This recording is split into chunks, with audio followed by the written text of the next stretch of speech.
नमस्कार दोस्तों, स्वागत है आपका दी एक्स हंटेड चैनल पर। दोस्तों, मुंबई एक शहर जो कभी नहीं सोता। ऊंची ऊंची इमारतें, जगमगाती सड़कें और समंदर की लहरों की गूंज। लेकिन इस शहर की रौनक के पीछे कुछ राज छिपे हैं, कुछ कहानियां जो समय के साथ खो गईं। ये कहानी 4 दोस्तों रोहन, अंश, समीरा और काव्या की है, जो मुंबई घूमने आए थे। नरीमन पॉइंट, जो दिन में एक खूबसूरत टूरिस्ट स्पॉट लगता है, रात होते ही किसी रहस्य से भर जाता है। किसी ने कहा था कि यहां रात में जाने की भूल मत करना, लेकिन दोस्तों ने इस चेतावनी को हल्के में ले लिया। और फिर जो हुआ वो किसी भी इंसान की सोच से परे था। क्या सच में वहां कोई आत्मा थी या ये सिर्फ एक भ्रम था? तो चलिए कहानी शुरू करते हैं। रात के 12 बज चुके थे। मुंबई की सड़कें अभी भी रोशन थीं, लेकिन नरीमन पॉइंट की तरफ जाते ही माहौल बदलने लगा। समंदर की लहरें चुपचाप किनारों से टकरा रही थीं। चारों दोस्त बाइक और स्कूटी पर थे। हवा ठंडी हो चली थी। यार, ये जगह तो दिन में कुछ और ही लगती है और रात में कुछ और, अंश ने कहा, जो सबसे ज्यादा एक्साइटेड था। सही कहा, पर मजा भी तो यही है, रोहन ने हंसते हुए जवाब दिया। वे चारों किनारे पर बैठकर बातें करने लगे। समीरा बार बार इधर उधर देख रही थी। क्या हुआ? काव्या ने पूछा। पता नहीं, ऐसा लग रहा है जैसे कोई देख रहा हो, समीरा ने धीमी आवाज में कहा। अंश ने मजाक उड़ाया। अरे पगली, तू ही तो बोल रही थी कि भूत प्रेत में विश्वास नहीं करती और अब खुद डर रही है। तभी अचानक समीरा के कानों में एक फुसफुसाहट गूंजी। चले जाओ यहां से। वह घबरा गई और तुरंत खड़ी हो गई। क्या हुआ? रोहन ने पूछा। तुमने सुना नहीं? समीरा कांपते हुए बोली। क्या? कोई कह रहा था यहां से चले जाओ, लेकिन बाकी किसी ने कुछ नहीं सुना था। काव्या ने उसे समझाया कि यह उसका वहम है। समीरा चुप हो गई, लेकिन अंदर ही अंदर उसे कुछ ठीक नहीं लग रहा था। अचानक हवा तेज चलने लगी। समंदर में लहरें उफान मारने लगीं। और तभी समीरा ने दूर एक सफेद साड़ी पहने एक लड़की को खड़े देखा। उसका चेहरा दिखाई नहीं दे रहा था, लेकिन वह अजीब तरीके से हिल रही थी। वो वहां कौन है? समीरा ने कांपते हुए पूछा।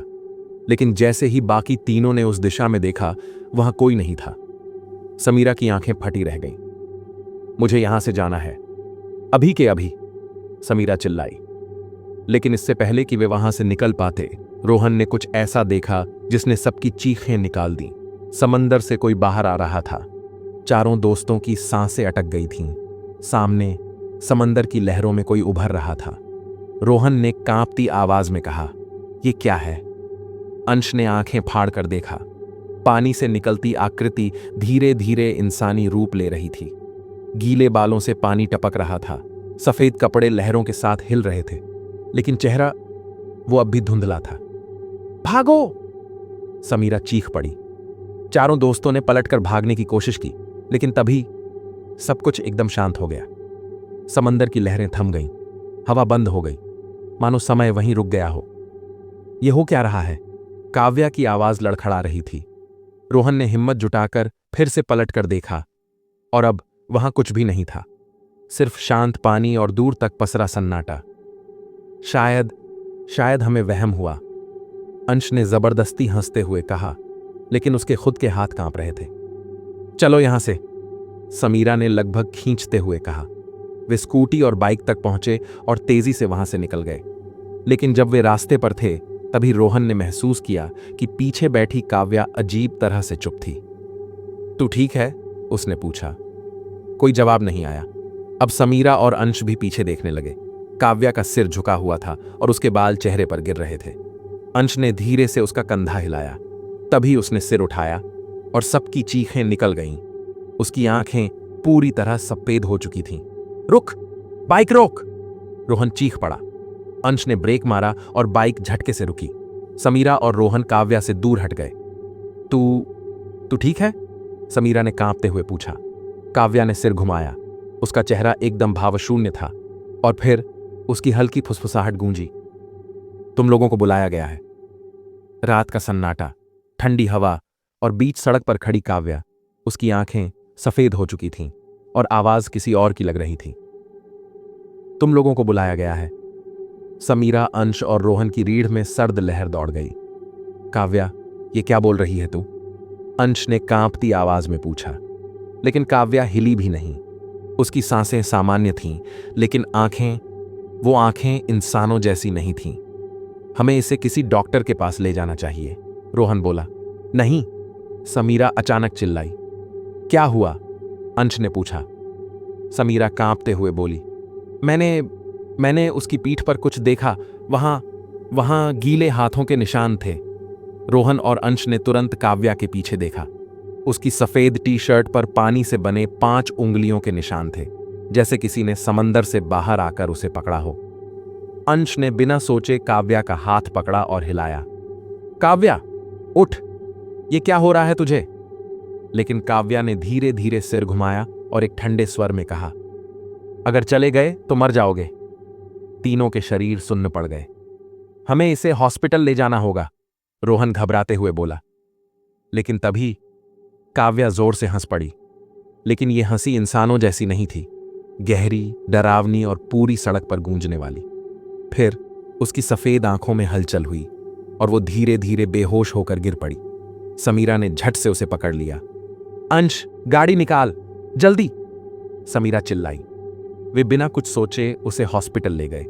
लेकिन जब वे इमरजेंसी रूम पहुंचे तो डॉक्टर ने कहा, इसे तो कुछ हुआ ही नहीं, ये बस गहरी नींद में है। रोहन, अंश और समीरा ने हैरानी से एक दूसरे की तरफ देखा। यह कैसे हो सकता है? अंश बुदबुदाया। डॉक्टर ने कहा, शायद यह थकावट की वजह से हुआ होगा, इसे होश आ जाएगा थोड़ी देर में। लेकिन समीरा को भरोसा नहीं हुआ। हम इसे घर ले चलते हैं, उसने कहा। उस रात 3:15 काव्या अब अपने घर में थी। बाकी तीनों दोस्त उसके पास ही थे। तभी समीरा की नींद अचानक खुल गई। कमरे में हल्की रोशनी थी, लेकिन काव्या बिस्तर पर नहीं थी। काव्या, समीरा ने धीरे से पुकारा। कोई जवाब नहीं। समीरा ने बाकी दोनों को जगाया। क्या हुआ? रोहन ने पूछा। काव्या यहां नहीं है। वे तीनों तुरंत खड़े हो गए और पूरे घर में उसे ढूंढने लगे। तभी बाथरूम से पानी टपकने की आवाज आई। अंश ने धीरे से बाथरूम का दरवाजा खोला और अंदर का नजारा देखकर उसकी रूह कांप गई। काव्या बाथटब में बैठी थी। पूरा टब पानी से भरा था और उसके गीले बाल उसके चेहरे पर चिपके हुए थे। उसकी आंखें फिर से सफेद थीं और होंठ बुदबुदा रहे थे। वो बुला रही है, वो बुला रही है। समीरा की घबराहट बढ़ गई। कौन बुला रहा है? तभी बाथरूम के शीशे पर एक गीला हाथ उभर आया। तीनों दोस्तों की चीखें निकल गईं। बिना कुछ सोचे उन्होंने काव्या को बाहर खींचा और कमरे में ले आए। तभी काव्या को झटका लगा और उसने आंखें खोल दी। क्या हुआ? उसने धीमी आवाज में पूछा। तू बाथटब में थी, रोहन ने कांपते हुए कहा। नहीं, मैं तो सो रही थी, काव्या ने चौंक कर जवाब दिया। समीरा का चेहरा सफेद पड़ गया। हमें वापस नरीमन पॉइंट जाना होगा, उसने अचानक कहा। क्या? अंश चौंक गया। हां, जो कुछ भी हो रहा है उसकी शुरुआत वहीं से हुई थी। हमें यह जानना होगा कि ये कौन है और ये हमसे क्या चाहती है। सड़कों पर हल्की गाड़ियां चल रही थीं, लेकिन समुद्र के किनारे पसरा सन्नाटा अजीब था। रोहन, अंश, समीरा और काव्या डर के बावजूद वापस वहीं पहुंचे। क्या तुम लोग सच में यकीन करते हो कि यहां कोई आत्मा है? अंश ने हिचकिचाते हुए पूछा। तो फिर वो सब क्या था? समीरा ने गहरी आवाज में कहा। चारों दोस्त नरीमन पॉइंट की उसी बेंच के पास पहुंचे जहां वे पहली बार बैठे थे। काव्या ने कांपते हुए कहा, मुझे अजीब सा महसूस हो रहा है। तभी ठंडी हवा चलने लगी। समंदर की लहरें जोर से उछलने लगीं। फिर हवा में एक हल्की फुसफुसाहट गूंजी। तुम लोग आ गए। चारों दोस्तों के शरीर में झुरझुरी दौड़ गई। कौन है वहां? रोहन ने कांपते हुए पूछा। कोई जवाब नहीं। तभी समीरा ने समुद्र की ओर इशारा किया। देखो। चारों ने उधर देखा और एक सफेद आकृति धीरे धीरे पानी से बाहर आ रही थी। गीले कपड़े, बिखरे बाल और चेहरा जो धुंधला था। तुम लोग क्यों आए? आवाज में दर्द था। तुम कौन हो? काव्या ने हिम्मत जुटाकर पूछा। वो आकृति रुक गई। कुछ पलों तक सन्नाटा पसरा रहा, फिर उसने धीरे से कहना शुरू किया। मेरा नाम अनामिका था। चारों दोस्तों की सांसें थम गईं। सालों पहले मैं यहां अपने मंगेतर के साथ आई थी, बहुत खुश थी, लेकिन मुझे क्या पता था कि ये मेरी आखिरी रात होगी। चारों दोस्त अब पूरी तरह से सुनने लगे। उसी रात मेरे मंगेतर ने मुझे धोखा दिया। वो किसी और से प्यार करता था, लेकिन मुझे उसकी सच्चाई तब पता चली जब बहुत देर हो चुकी थी। क्या हुआ था? अंश ने डरते हुए पूछा। अनामिका का धुंधला चेहरा अब धीरे धीरे साफ हो रहा था। वो मुझे यहां लाया और जैसे ही मैं समंदर के किनारे खड़ी हुई, उसने मुझे पीछे से धक्का दे दिया। चारों की आंखें फटी रह गईं। मैंने बचने की बहुत कोशिश की, लेकिन समंदर ने मुझे अपनी आगोश में ले लिया। काव्या के चेहरे से आंसू बहने लगे और तब से मैं यहीं भटक रही हूं। अब रोहन, अंश और समीरा को एहसास हुआ कि अनामिका की आत्मा क्यों भटक रही थी। लेकिन तुमने काव्या को क्यों चुना? रोहन ने पूछा। अनामिका कुछ देर चुप रही, फिर उसने कहा, क्योंकि उसकी आंखों में वही मासूमियत थी जो मेरी आंखों में थी जब मैंने अपने मंगेतर पर भरोसा किया था। अब चारों समझ चुके थे कि अनामिका की आत्मा अब तक चैन से नहीं जा पाई थी। तुम्हें मुक्ति चाहिए, है ना? अनामिका ने सिर झुका लिया। लेकिन हम क्या कर सकते हैं? अंश ने कहा। तभी समीरा ने अपने बैग से एक दिया और अगरबत्ती निकाली। हम तुम्हारी आत्मा की शांति के लिए प्रार्थना करेंगे। चारों दोस्तों ने वहीं बैठकर प्रार्थना की। उन्होंने अनामिका के लिए मोमबत्तियां जलाईं और उसकी आत्मा को शांति देने की प्रार्थना की। धीरे धीरे अनामिका की आकृति हल्की होने लगी। उसकी आंखों में अब गुस्सा नहीं, बल्कि शांति थी। धन्यवाद, अब मैं मुक्त हूं। और फिर वो गायब हो गई।